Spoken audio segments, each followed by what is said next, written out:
मेरी बेटी प्रज्ञा, ये क्या कपड़े पहन रखे हैं तूने?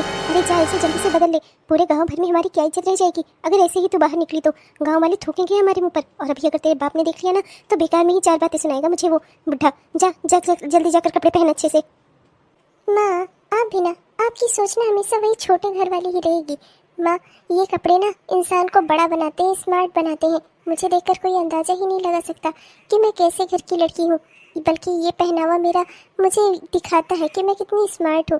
आपको पता है माँ, आज नेताजी का बेटा, वो जो चुनाव लड़कर जीता है और जो अब नया नेता बना है, युवा नेता, वो रविंदर जी का बेटा प्रकाश, उसकी बात कर रही है तू? हाँ माँ हाँ वही।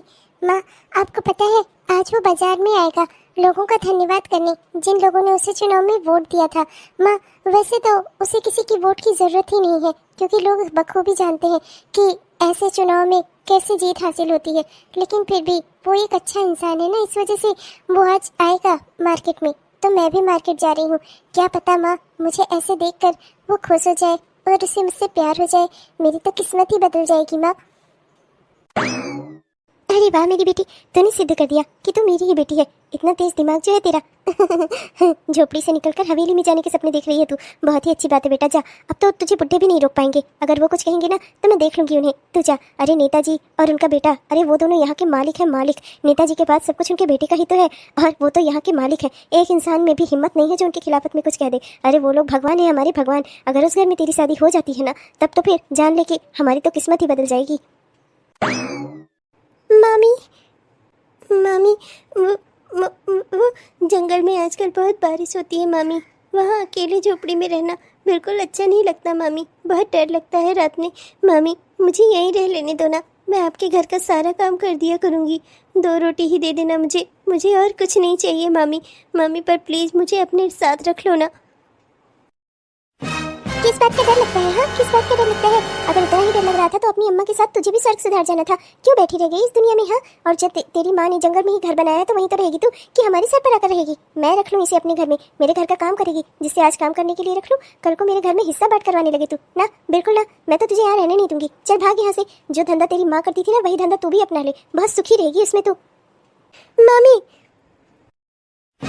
क्या मामी मामी? हाँ क्या मामी मामी लगा रखा है? मेरे घर में खड़ी होकर मुझे ही डांट लगाएगी, मुझे आंखें दिखाएगी तू? निकल जा मेरे घर से, वरना ना मुझसे बुरा कोई नहीं होगा, समझी? चल भाग यहाँ से, भाग। और नहीं तो क्या, माँ ने कुछ गलत तो बोला नहीं? क्या तुम्हें नहीं पता है कि तुम्हारी माँ क्या धंधा करती थी? मैं तो कहती हूँ तुम भी वही धंधा अपना लो, बहुत सुखी रहोगी इसमें तुम। चुप हो जाओ तुमसे तो मैं बात ही नहीं कर रही हूँ प्रज्ञा। जब तुम्हें किसी बारे में कुछ पता ना होना तो तुम्हें बोलना भी नहीं चाहिए, समझी? उसे क्या नहीं बोलना चाहिए? हाँ उसे क्या नहीं बोलना चाहिए? झूठ थोड़ी ना बोल रही है वो, क्या नहीं पता है उसे सब सही पता है। तुम्हें पता है कि तुम्हारा बाप कौन है? हाँ कि ऐसे ही मान लिया है जिसे तुम्हारी माँ ने कह दिया है? हाँ वही तुम्हारा बाप होगा क्या? तुम्हारी माँ के तो न जाने कितने सारे दोस्त रहे होंगे, न जाने किसकी औलाद रही होगी तुम। बस कीजिए मामी, बस कीजिए, मेरी माँ अब इस दुनिया में नहीं है, उनके बारे में ये उल्टा सीधा बोलकर उनकी आत्मा को तो दुखी मत कीजिए। जीती जिंदगी तो आपने कभी उन्हें अच्छा कुछ कहा नहीं, कम से कम मरने की बात तो। रुक जाओ भाग्यवान, रुक जाओ, बस बहुत हो गया। बच्ची बस रहने की ही तो जगह मांग रही है, दिन में तो अपने ही घर में रह लेगी, रात भर यहाँ रुक जाएगी तो तुम्हारा क्या ही चला जाएगा?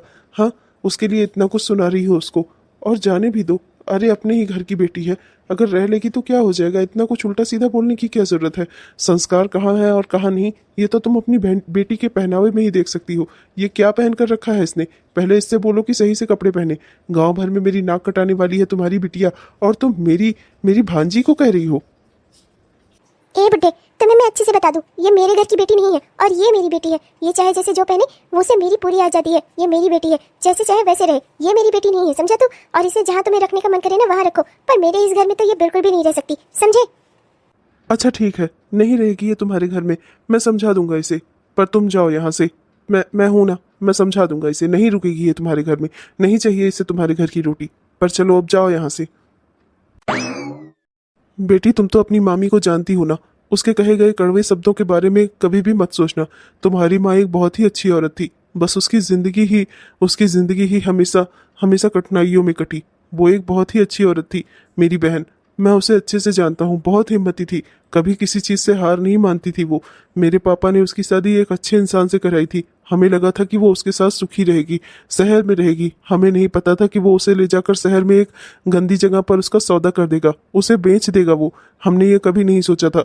मेरी बहन ने बहुत मुश्किल हालात झेले, पर उसने कभी हार नहीं मानी। और जब तू उसकी जिंदगी में आई, तब तुझे बचाना उसकी जिंदगी का सबसे बड़ा मकसद बन गया। वो बस यही चाहती थी कि जो दाग उसके दामन पर लगा ना, तेरे दामन पर कभी ना लगे। बेटा, बस यही बात है। तू समझने की कोशिश कर। तेरी माँ ने तुझे एक अच्छी जिंदगी दी है, कभी उसके बारे में गलत मत सोचना। तुझे बचाने के लिए वो उस जगह से भाग कर आई, और यहाँ आकर दूर जंगल में, जब गांव वालों ने उसे यहाँ गांव में नहीं रहने दिया ना, तो दूर जंगल में उसने अपनी झोपड़ी बनाई। वहां पर वो रहकर तेरा पालन पोषण करती थी, दूसरे गांव जाती थी, गांव जाकर लोगों के घरों में काम करती थी। कोई गलत धंधा उसने नहीं किया, ना ही तो तुझे कभी किसी गलत धंधे में पड़ने दिया। उसके बारे में कोई कुछ भी बोले, पर तू कभी उसके बारे में कुछ गलत मत सोचना बेटा। मैं जानता हूँ कि वो कितनी हिम्मती थी। मैं जानती हूँ मामा, मैं जानती हूँ मेरी माँ बहुत अच्छी थी। पर उनके इस दुनिया से जाने के बाद मैं बिल्कुल अकेली हो गई हूँ। जब रात होती है ना, तो मुझे बहुत डर लगता है। कभी कभी कोई परेशान करने के इरादे से दरवाजे पर आ जाता है। मैं क्या करूँ मामा, मैं बहुत डर जाती हूँ। लोग यही कहते हैं कि जो काम तेरी माँ करती थी वही काम तू भी शुरू कर दे, खुश रहेगी। बिटिया, तुझे हिम्मत रखनी होगी, पर कभी भी अपनी हिम्मत टूटने मत देना। तेरी माँ यही चाहती थी कि तू कभी भी किसी गलत धंधे में न पड़े। तू अपनी जान लगा देना, पर कभी किसी गलत धंधे में मत पड़ना, वरना तेरी माँ का सपना टूट जाएगा। जी मामा, मैं कभी भी अपनी माँ का सपना टूटने नहीं दूंगी। मैं हिम्मत रखूंगी। जैसे जैसे शाम होती है, कल रात के बाद से मुझे बहुत ही डर लगने लगा है। माँ के इस दुनिया से जाने के बाद मैं इतनी अकेले हो जाऊंगी, मैंने कभी सपने में भी नहीं सोचा था। दिन में तो मैं जाकर दूसरे गांव में बर्तन मांज कर आ जाती हूँ, पर रात में तो मुझे इसी घर में रहना होगा ना। पर आज भी मैंने हिम्मत बांध ली है। अब आज कुछ भी हो जाए, आज तो मैं लोगों का सामना कर ही लूँगी। कोई मेरे घर के अंदर ना आने पाए, बस भगवान इतनी कृपा कर देना।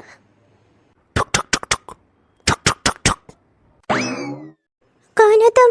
चले जाओ यहाँ से, वरना मुझसे बुरा कोई नहीं होगा। मुझे अकेली जानकर अगर परेशान कर रहे होगे ना, तो समझ लो मुझसे बुरा कोई नहीं होगा। मैं जान ले लूंगी तुम्हारी, समझे? चले जाओ यहाँ से, चले जाओ। बचाओ बचाओ, छोड़ो छोड़ो, हाथ छोड़ो मेरा। हे भगवान, ये आदमी कौन है? अरे ये तो वो नेता, युवा नेता प्रभात है। ये इस हालत में मेरे घर पे कैसे आया, वो भी इतनी रात गए? और इसके तो सारे कपड़े भी भीगे हुए हैं। लग रहा है कि बहुत तेज बुखार भी है इसको। बुखार में शायद ये बेहोश हो गया है। हे भगवान। Hello, excuse me. Hello hello hello Prabhat ji, hello. मैं कहाँ हूँ? तुम कौन हो? मैं कहाँ पर हूँ? प्लीज मुझे अकेला मत छोड़ना। ओह, ये क्या अजीब लीला है भगवान की।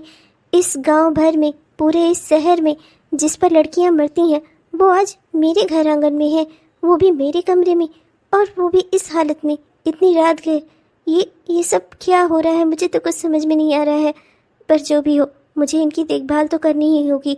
मैं इन्हें इस हालत में अकेला तो नहीं छोड़ सकती। नहीं, बिल्कुल नहीं। मुझे इनकी देखभाल करनी होगी। ठंड की वजह से तो ये कांप रहे हैं। मुझे इन्हें ठीक करना होगा। मुझे इनकी देखभाल करनी होगी।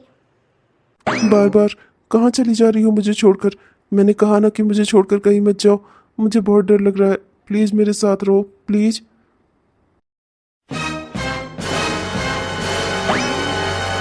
अभी आपकी तबीयत मुझे पूरी तरह से ठीक लग रही है। अब आपको उतना बुखार भी नहीं है। भगवान की कृपा है। कोई दवाई भी नहीं थी। बस चलिए, आपको आराम तो हो गया। भगवान की कृपा नहीं है, तुम्हारी वजह है। तुमने पूरी रात भर मेरा साथ जो नहीं छोड़ा। सोचता हूँ कि अच्छा ही हुआ जब मैं बीमार पड़ा, वो भी इस जंगल में आकर। अच्छा ही हुआ कि अपने घर से भटक कर यहाँ पर आ गया, वरना तुमसे कैसे मिलता और जिंदगी भर की खुशियाँ कैसे मिलती। अरे तुम तो शर्मा गई, पर मैं सच कह रहा हूँ, कल रात के बाद से ना मुझे तुमसे प्यार हो गया है, और मैं चाहता हूँ कि तुम मेरे घर की बहू बनो, मेरी दुल्हन बनो। बस अब तो बस यही बात है कि मैं घर जाकर और माँ से तुम्हारे बारे में बात करूँगा, उन्हें तुम्हारे बारे में बताऊँगा। सच में? पर मैं तो एक छोटी सी इंसान हूँ और आप तो वो हैं जिससे पूरा ये गांव, पूरा ये शहर, जिस शहर भर की लड़कियाँ जिससे शादी करना चाहती हैं, और आप मुझसे। हाँ, मरती हैं पूरे शहर भर की लड़कियां, पर मैं तो सिर्फ और सिर्फ तुम पर मरता हूँ। ओहो, वाह वाह, बहुत अच्छे बातें हैं आप इस पर प्रकाश जी। पर आपको इसके बारे में इसकी असलियत का पता भी है? अरे जो कुछ भी इसने किया होगा ना, मैं जानती हूँ कि क्यों किया। असलियत? कैसी असलियत? कहना क्या चाहती हो तुम? क्यों, तूने बताया नहीं प्रकाश जी को कि तेरी क्या असलियत है? हाँ, जैसे तेरी माँ जो गुल खिलाती थी वही काम तू भी कर रही है ना। वो तो और आदमियों के साथ जाती थी और तूने सीधा प्रकाश जी को ही फंसा लिया। हाँ, बताया नहीं इन्हें कि तेरी माँ क्या धंधा करती थी और बेटी भी वही कर रही है अब। और क्या, ऐसे ही थोड़े किसी अमीर आदमी से इसकी शादी हो सकती थी, इसीलिए तो आपको फंसाया इसने। नहीं, आप मेरा यकीन मानिए, दरअसल बात वो नहीं है। तो और कैसी बात है? मैं क्या झूठ बोल रही हूँ? आप गांव में किसी से भी पूछ लीजिए, गांव का बच्चा बच्चा बता देगा आपको इसकी माँ की असलियत। अरे बदनसीबी से इसकी माँ मेरे पिताजी की बहन थी और हम लोग इससे अलग हो गए। वो तो कल ये भूखी थी, इसलिए माँ ने मुझे आज इसे बुलाने भेजा था कि बुला लो, इसे खाना खिला देते हैं। तब मुझे पता चला कि ये तो आपको पटाने पर तुली हुई है। जैसी माँ वैसी ही बेटी, वही धंधा तो करेगी ये भी वही धंधा करती है। और आप ऐसी धंधा करने वाली लड़की को ले जाकर अपने घर की बहू बनाएंगे, अपने राजसी खानदान की? हाँ प्रकाश जी, आपको अपने खानदान का नाम नहीं चाहिए क्या? नहीं, ये सब वैसा नहीं है। प्लीज मेरी बात सुनिए प्रकाश जी। जिंदगी में ना किसी पर कभी भरोसा करना ही नहीं चाहिए। गलती मेरी ही है जो मैंने तुम पर भरोसा किया। तुम जैसी लड़की किसी की सगी हो ही नहीं सकती। तुम्हें अपनी असलियत छिपानी नहीं चाहिए थी मुझसे। अगर सच बताती तब तो मैं समझता कि तुम दूध की धुली हुई हो, लेकिन अब तो मुझे लगता है कि जो तुमने मेरे साथ कल रात बिताई ना, वो भी बस इसीलिए रही होगी। जैसी माँ वैसी ही बेटी, यही सच्चाई है तुम्हारी जिंदगी की। और सारा कलंक मैं ढोकर अपने घर में नहीं ले जा सकता। मेरी हवेली पर मैं कोई कलंक नहीं लगने दूंगा, समझी तुम? आज से तुम्हारा मेरा कोई वास्ता नहीं। एक रात की बात थी जो खत्म हुई, समझी? आज से ना मैं तुम्हें जानता हूँ और ना ही तुम मुझे। मुझे भी अपना कोई कस्टमर समझ लेना, पहला, दूसरा या चौथा, आठवां, जो भी तुम्हारा रहा हूँ। अरे प्रकाश जी, मेरी बात तो सुनिए। अरे सुनिए तो। मुझे भी अपनी हद से आगे बढ़कर कभी कोई दूसरा सपना देखना ही नहीं चाहिए था। गलती मेरी ही है। मैं लोगों पर क्यों भरोसा कर लेती हूँ? क्यों मैंने प्रकाश जी पर भरोसा किया? क्यों विश्वास किया? आज उसी की सजा मैं भुगत रही हूँ। नहीं करना चाहिए था, गलती हो गई मुझसे। मैं एक बीमार आदमी की मदद करना चाहती थी। हाँ, मेरे मन में कहीं ना कहीं प्रकाश जी के लिए प्यार था। बस उन्हें देखकर वही प्यार उमड़ आया मेरे। बस गलती मेरी इतनी सी है। 2 साल बाद। माँ, आज तो आपको बुखार है ना, कम से कम आज तो रहने देती। ये चाइल्ड डे केयर जाना आज भी आपका ज़रूरी है क्या? हाँ, चाहे मुझे बुखार हो या मैं मरती भी क्यों न रहूं, पर मैं चाइल्ड डे केयर तो जरूर ही जाऊंगी। तुझे पता भी है मैं ये क्यों चलाती हूँ, जिससे लोगों के बच्चे मेरे घर में एक जगह पर आ सके, मैं उन्हें देख सकूं, छोटे छोटे बच्चों को खिला सकूं, उनके साथ समय बिता सकूं। तुझे पता है मुझे छोटे छोटे बच्चों के साथ खेलना कूदना कितना अच्छा लगता है, उन्हें खिलाना कितना अच्छा लगता है। जब तू छोटा था तो मुझे हमेशा यही खुशी रहती थी, तुझे प्यार से देखती थी। एक दिन सोचती थी कि एक दिन तेरे बच्चे होंगे, तब मैं उन्हें खिलाऊंगी इसी तरह अपनी गोद में बिठाकर। पर तूने तो ठान रखी है ना कि तू मेरा सपना नहीं पूरा होने देगा। ना तो तूने आज तक शादी ही की, और बच्चे के बारे में फिर मैं क्या ही सोचूं? तो तब तक मैं दूसरों के बच्चे ही तो पालूंगी। तो कम से कम मुझे वो तो करने दे। हाँ, हट जा मेरे रास्ते से। बुखार चढ़ी रहा है या मैं मरती रहूं, पर मैं अपनी डे केयर तो जरूर ही जाऊंगी। और अगर तू चाहता है कि मैं ऐसे बीमार हालत में काम ना करूँ ना, तो फिर शादी कर ले, मुझे मेरे पोता पोती दे दे, फिर मैं नहीं जाऊंगी कहीं भी। ओ माँ प्लीज, ये ड्रामा बंद करो इमोशनल। थक गया हूं मैं इससे। देखिए मैडम, मैं आपको कोई झूठा दिलासा नहीं देना चाहूँगा। बच्चे के दिल में छेद है और ये छेद उम्र के साथ बढ़ता हुआ ही जा रहा है। इसके इलाज की फैसिलिटी ना हमारे हॉस्पिटल में नहीं है। हमारे हॉस्पिटल में क्या, यहाँ पर किसी भी हॉस्पिटल में नहीं है। ये सुविधा आपको सिर्फ दिल्ली में ही मिल सकती है। वहाँ पर एक बहुत अच्छे हार्ट सर्जन है, मैं आपको उनका नंबर दे देता हूँ, नाम दे देता हूँ। आप जाकर वहाँ उस हॉस्पिटल में उनसे मिल लीजिए, वो आपको ऑपरेशन का खर्चा बता देंगे। इंतजाम कर लीजिए मैडम, और हो सके तो हार्ट ट्रांसप्लांट करवा लीजिए। अगर हार्ट ट्रांसप्लांट हो जाता है तो बच्चा हो सकता है कि बच जाए। दिल्ली, वो तो वो शहर है जहाँ मैं कभी भी जाना नहीं चाहूँगी। वो तो अब तो वो दिल्ली के नेता बन गए हैं। अब मैं वहाँ कैसे जाऊँगी? कहीं वो मुझे कहीं मिल गया तो, उसने मुझे पहचान लिया तो। नहीं, मैं तो उस इंसान के सामने भी नहीं जाना चाहती। मैं अब उसे बताना ही नहीं चाहती कि मैं हूँ और मेरा बेटा है इस दुनिया में। नहीं, अगर उसे पता चला कि उसका बेटा है तो वो कहीं मेरे बेटे को मुझसे छीन न ले। नहीं नहीं नहीं, मैं ऐसा नहीं कर सकती। पर मैं क्या करूँ, मुझे अपने बेटे की जान बचानी है। मेरी ज़िंदगी का ये इकलौता सहारा है। नहीं, मैं इस सहारे को नहीं खो सकती। डॉक्टर से तो मिल लिया मैंने, पर उन्होंने तो लगभग 1.5-2 लाख का खर्चा बता दिया। इतना खर्चा, पर अगर नहीं किया जल्द से जल्द इंतजाम तो फिर मेरे बच्चे को यह हार्ट नहीं मिल पाएगा। उन्होंने कहा है कि बहुत मुश्किल से अच्छे हार्ट का इंतजाम हुआ है और हार्ट ट्रांसप्लांट होना भी बहुत ज़रूरी है। अगर मेरे बेटे को नहीं लगा तो किसी और को लग जाएगा। मुझे जल्द से जल्द कुछ न कुछ इंतजाम करना ही होगा। इतने बड़े शहर में तो आ गई, पर यहाँ तो अभी कहीं मेरे रहने का भी कोई ठिकाना नहीं है। मेरे बच्चे की देखभाल मैं कैसे क्या करूँ, कुछ समझ में नहीं आ रहा है मेरे। पर मैं हिम्मत नहीं हारूंगी। जैसे मेरी माँ ने हिम्मत नहीं हारी थी मुझे बचाने में के लिए, ऐसे ही मैं भी अपने बेटे के लिए हिम्मत नहीं हारूंगी। मौत से भी लड़ना पड़ा तो लड़ूंगी, कुछ भी करूंगी, पर अपने बेटे को अपने में पा कर रहूंगी। मैं उसे अपने से दूर नहीं जाने दूंगी। अरे सर, आप तो सबके आइडल हैं। मैं तो यहाँ का सिक्योरिटी हूँ। चलिए सर, मैं आपको सेफली पहुँचा देता हूँ। आप यहाँ हमारे हॉस्पिटल के इमरजेंसी वार्ड का उद्घाटन करने आए, नए इमरजेंसी वार्ड का। इसके लिए आपका बहुत बहुत धन्यवाद सर। आपके साथ सेल्फी खिंचाने का मौका मुझे भी मिल गया।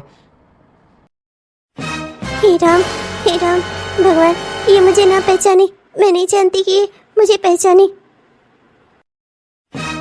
क्या हो सर? कुछ नहीं, तुम चलो। ड्राइवर से जरा जाकर कह दो कार निकाले, मैं बस आ रहा हूँ। ये औरत, ये मुझे ऐसा क्यों लगा कि जैसे मैं इसे जानता हूँ। बार बार मुझे वैसा ख्याल क्यों आया कि जैसे ये दीक्षा। नहीं, वो कैसे हो सकती है? उसे तो मैंने उस गांव में ही छोड़ दिया था। वो यहाँ कैसे आ सकती है, दिल्ली जैसे बड़े शहर में? और उस औरत के हाथ में तो एक बच्चा भी था। नहीं नहीं, मेरी ही गलतफहमी है। न जाने मुझे क्या होता जा रहा है। जब से मैंने उसे गांव में छोड़ा है तब से हर जगह वही मुझे दिखाई देती है। मैं तो किसी से कुछ कह भी नहीं सकता कि आखिर मेरे साथ हुआ क्या है। पर क्या करूं, मैं हर जगह उसी को महसूस करता हूं। मेरी ही गलती है, शायद मैं उसके प्यार में पड़ गया था। पर कोई बात नहीं, मैं अपने दिमाग को समझा लूंगा। मेरा दिमाग मेरे साथ खेल खेल रहा है, पर मैं उसे खेल में जीतने नहीं दूंगा। अरे मेरा प्यारा राजकुमार, इसे गोद में लेते हुए न जाने क्यों ऐसा एहसास हो रहा है जैसे ये मेरा कोई अपना ही हो। मैडम, मैंने देखा कि आप डे केयर चलाती हैं। मेरे पास आपको देने के लिए ज़्यादा पैसे तो नहीं है। क्या है ना कि मेरे बच्चे के हार्ट में छेद है और इसके लिए हार्ट ट्रांसप्लांट करवाना होगा। लगभग 2 लाख का खर्चा आएगा और मेरा तो यहाँ अभी कहीं रहने का भी कोई ठिकाना नहीं है। मैं बस अपने बच्चे की ज़िंदगी बचाना चाहती हूँ, बस इसीलिए मैं यहाँ पर इसे छोड़ने आई हूँ। अगर ये मेरे साथ रहेगा तो मैं कैसे कोई काम कर पाऊँगी। मुझे कैसे भी करके 2 लाख रुपए जुटाने हैं। मुझे अपने बच्चे की ज़िंदगी बचानी है, वरना वो हार्ट किसी और बच्चे को दे दिया जाएगा। पर मुझे अपने बच्चे की ज़िंदगी बचानी ही है। डॉक्टर ने यही कहा है कि मुझे जल्द से जल्द पैसों का इंतजाम करना है। इसलिए माँ जी, आप क्या मेरे बच्चे को संभाल सकती हैं कुछ देर के लिए? मुझे बच्चे बहुत अजीज है, और ये बच्चा तो ऐसा लग रहा है जैसे मेरा अपना ही खून हो, कोई मेरा अपना ही हो। इसे गोद में लेते ही मुझे ऐसा एहसास हो रहा है। तुम बिल्कुल भी फिक्र मत करो, तुम्हारे बच्चे के ऑपरेशन की जिम्मेदारी अब मेरी है। दिल्ली के अच्छे से अच्छे डॉक्टर से इसका इलाज करवाऊंगी। तुम अपनी चिंता फिक्र सारी मुझ पर छोड़ दो। तुम बिल्कुल सही जगह आई हो, और रहने के लिए भी चिंता मत करो। ये घर है ना, भले ही ये चाइल्ड केयर हो, पर है तो घर ही ना। और घर सिर्फ बच्चों के लिए नहीं होता, उनकी माँ के लिए भी होता है। इसलिए तुम बिल्कुल चिंता मत करो। तुम रात यहीं बिता लेना, और कल सुबह मैं तुम्हारे बच्चे को लेकर एक अच्छे डॉक्टर के पास जाऊंगी। मैडम, आपका बहुत बहुत शुक्रिया, पर मैं ऐसे ही आपसे पैसे नहीं ले सकती। जो भी हो, मेरा बच्चा है, इसकी जिम्मेदारी मेरी है। इसकी ज़िंदगी बचाने के लिए मुझसे जो संभव होगा मैं प्रयास करूंगी। ठीक है, मैं समझ गई कि तुम बहुत स्वाभिमानी हो। तुम मेरे पैसे चुकाना चाहती हो ना, ठीक है, चुका देना। एक बार तुम्हारे बेटे का तो इलाज हो जाए, फिर तुम सारे पैसे चुका देना मेरे। तुम्हें काम की तलाश है ना दिल्ली में रहने के लिए, तो फिर ठीक है, मैं तुम्हें काम बताती हूँ। क्या है ना कि कल मेरे बेटे का जन्मदिन है, रॉयल पैलेस में, बहुत बड़े होटल में उसके लिए पार्टी के लिए बुक किया गया है। तो वहाँ पर ना बहुत सारा काम होगा। मैं तुम्हें अपने हाथ से लिखकर एक लेटर दे दूँगी, तुम वहाँ के मैनेजर को दे देना और वहाँ काम कर लेना। कुछ पैसे तो तुम्हें मिल ही जाएंगे। वहाँ हर वर्कर्स के लिए कल 30,000 की पेमेंट रखी गई है। कल तुम्हें 30,000 रुपये मिल जाएंगे। ऐसे ऐसे ही करके तुम्हें कोई ना कोई काम मिलता ही रहेगा। तुम स्वाभिमानी हो, मैं तुम्हारे स्वाभिमान को ठेस नहीं पहुंचाना चाहती, पर आज रात के लिए तुम्हें यहीं रुकना होगा। आपका बहुत बहुत शुक्रिया माँ जी, आपने न सिर्फ मेरी मदद की बल्कि मुझे ज़िंदगी जीने के लिए नया रास्ता भी दिखा दिया। तुमने बहुत ही मेहनत से काम किया, मैं बहुत खुश हूँ तुम्हारे काम से। अब रात को पार्टी होने वाली है, तुम्हारा दिल करे तो तुम रुक जाओ यहाँ पर। अच्छा ही है, देखो पार्टी का माहौल है, कितने सारे लोग आए हुए हैं और दिन भर तुमने यहाँ इतनी अच्छी तैयारी करवाई है। सारे वर्कर्स बता रहे थे कि तुम बहुत मेहनती हो। अरे नहीं नहीं मैडम, आपने मुझ पर बहुत एहसान किया, इतना अच्छा काम दिलाया मुझे, पर मैं यहाँ रुक नहीं सकती। बड़े लोगों की पार्टी है, आप लोगों की पार्टी है, मैं यहाँ रुक कर क्या करूँगी। मैं तो एक काम करने वाली इंसान हूँ, मैं तो वर्कर हूँ। मैंने काम ख़त्म किया, अब मुझे वापस से अपने घर ही जाना होगा। मेरा घर तो कोई है नहीं, ना कोई ठिकाना है, मैं वापस से डे केयर ही जा सकती हूँ, दूसरा और कोई रास्ता तो है नहीं मेरे पास। हाँ, मैंने भी सीमा को बोल दिया है कि तुम आओगी रात में। ठीक है फिर तुम जाओ। आ गया मेरा राजा बेटा। हैप्पी बर्थडे बेटा, जन्मदिन की हार्दिक शुभकामनाएं। पर अब जल्दी से मेरी भी इच्छा पूरी कर दे, कब तक मैं तेरा ही जन्मदिन मनाऊंगी अकेले। माँ वो हे राम, ये इनके बेटे हैं, प्रकाश जी की माँ थी ये। हे भगवान, ये क्या हो गया। मुझे जल्द से जल्द यहाँ से निकलना होगा, इससे पहले कि ये मुझे पहचान ले। ये औरत फिर से ऐसा क्यों लग रहा है कि बार बार की ये वही है। प्रकाश जी के बर्थडे में भी आई हूँ मैं, आज शायद प्रकाश जी मुझे देख ले। मुझे यहाँ से जल्द निकलना होगा। तुम यहाँ, और वो भी इस बच्चे के साथ। किसका बच्चा है ये? हाँ, किसका पाप लेकर घूम रही हो तुम? हाँ, वहाँ से गांव से भागकर चली गई थी और अब पता चल रहा है यहाँ एक बच्चा लेकर घूम रही हो तुम। तुम्हें क्या लगा मैं तुम्हें पहचानूंगी नहीं क्या? अरे ऐसी बेइज्जती करूंगी ना तुम्हारी कि कहीं भी मुंह दिखाने लायक नहीं रहोगी तुम। मेरा बच्चा, इसे कुछ हुआ तो नहीं? मेरा लाल तुझे कहीं चोट तो नहीं लगी? मेरा बच्चा। दीक्षा, ये तुम्हारा बेटा है? मतलब कि ये हमारा बेटा है? नहीं, ये सिर्फ मेरा बेटा है। नहीं, ये आपका बेटा नहीं है, ये सिर्फ मेरा बेटा है और मैं कोई दीक्षा नहीं हूँ। मैं नहीं जानती आप किसके बारे में बात कर रहे हैं। दीक्षा, तुम मुझे नहीं पहचान रही हो। एक दिन तुमने मेरी जान बचाई थी। दीक्षा प्लीज मुझे माफ कर दो, मुझसे गलती हो गई थी। मैंने तुम्हारे बारे में बिना जाने ही राय बना ली तुम्हारे बारे में। मैं बाद में तुम्हारे घर गया था, तुम्हारे मामा से मिला था और उन्होंने मुझे सारी सच्चाई बताई। दीक्षा प्लीज मुझे माफ कर दो, मुझसे गलती हो गई थी, पर प्लीज मुझसे मेरा परिवार मत छीनो। मैं समझ गया हूँ, ये मेरा ही बेटा है। प्लीज दीक्षा, तुम अब मैं तुम्हें अपनी पत्नी बनाऊंगा, तुम्हें सम्मान दूंगा। प्लीज दीक्षा, मुझे छोड़कर मत जाओ। मैंने उस दिन बहुत बड़ी गलती की थी। गलती नहीं, मैंने पाप किया था दीक्षा। मैं जानता हूँ तुम्हारे माफी के काबिल नहीं हूँ, पर प्लीज मुझे माफ कर दो। हमारे इस बच्चे के लिए मुझे माफ कर दो। मैं चाहता हूँ कि मैं अपने बच्चे के साथ रहूँ, हम दोनों एक दूसरे के साथ एक अच्छे परिवार के साथ तरह रहें। प्लीज दीक्षा, मुझे माफ कर दो। प्रज्ञा के कहे में आकर मुझे भी लगा कि तुम्हारा फैमिली बैकग्राउंड खराब है, तुम्हारी माँ एक अच्छी औरत नहीं थी, और मुझे लगा कि शायद जैसा प्रज्ञा कह रही है वैसे तुम भी एक अच्छी लड़की नहीं हो, पर मैं गलत था। मुझे सारी सच्चाई की जानकारी तो बाद में मिली, जब मैं तुम्हारे घर गया और तुम्हारे मामा ने मुझे सारी सच्चाई बताई। दीक्षा, मैं सच जान चुका हूँ, गलती हो गई थी मुझसे उस दिन। क्या उस बात की सजा तुम मुझे आज तक दे रही हो? 2 साल तक मैंने तुम्हें पागलों की तरह ढूंढा, पर तुम मुझे कहीं नहीं मिली, और आज मिली हो तो फिर से जाना चाहती हो। नहीं दीक्षा, मैं तुम्हें कहीं नहीं जाने दूंगा। हे भगवान, क्या कहूँ मैं इस लड़की का। आज मुझे इन सब बातों का पता चल रहा है। बेवकूफ लड़की, तूने किसी और के कहे में आकर अपना ही घर तोड़ लिया, पागल कहीं का। हे भगवान, ये तूने क्या किया? दीक्षा बेटा, प्लीज तू इसे माफ कर दे, मेरे कहने पर माफ कर दे। इस बेवकूफ ने अपनी जिंदगी में कभी कोई सही निर्णय नहीं लिया। 2 साल से मैं इसके पीछे शादी को लेकर पड़ी थी, इसने मुझे कभी सच्चाई बताई ही नहीं। वो तो भगवान की कृपा हो कि आज सच मेरे सामने आ गया। मेरी बहू भी है और मेरे पोता भी, ये तो मुझे आज पता चल रहा है। दीक्षा बेटा, तू कहीं मत जा, और वैसे भी अभी हमारे पोते को इलाज की ज़रूरत है और इसे परिवार के साथ की भी ज़रूरत है, इसलिए प्लीज़ दीक्षा, मेरे इस बेवकूफ़ बेटे की गलती को माफ़ कर दे। माँ जी, मेरी माँ ने अपनी ज़िंदगी में चाहे जो कुछ भी सहा हो, चाहे जो कुछ भी किया हो, पर उन्होंने मुझे सम्मान से जीना सिखाया है, और मेरा सम्मान मुझे ये अलाउ नहीं करता कि जो आदमी मुझे एक बार छोड़कर चला गया हो, मैं उसके साथ दोबारा अपनी ज़िंदगी की नई शुरुआत करूं। मैं जानती हूँ बेटा, तेरे दिल को ठेस लगी है, पर इस बच्चे के बारे में भी तो सोच। इसे एक अच्छे भविष्य की ज़रूरत है, इसलिए एक बार के लिए तू मेरे इस बेवकूफ़ बेटे को माफ़ कर दे। इससे मैं कभी ज़िंदगी में किसी समझदारी की उम्मीद नहीं कर सकती। पर तू तो समझदार है ना, तू मेरी बेटी है। मेरे कहने पर इसे माफ़ कर दे बेटा। दीक्षा, मैं कल के कल तुमसे कोर्ट मैरिज करूंगा। मैं अपने बेटे को अपना नाम दूंगा। दीक्षा प्लीज, मेरी एक गलती के लिए मुझे जिंदगी भर की सजा मत दो। मैं एक अच्छा पति और एक अच्छा पिता बनकर दिखाऊंगा। आपके कहने पर नहीं, पर माँ जी के कहने पर मैं आपको एक मौका देती हूँ। ये कहकर ना तुमने मेरी जिंदगी बना दी। अब देखना, मैं एक अच्छा पति और एक अच्छा पिता बनकर दिखाऊंगा। इस स्टोरी में तो मेरा कोई काम ही नहीं है। चलती हूँ यहाँ से, चाहे जितनी भी कोशिश कर ली, पर प्रकाश जी ने मुझे नहीं अपनाया। उनका तो अच्छा खासा परिवार हो गया, अब मेरा यहाँ पर क्या काम।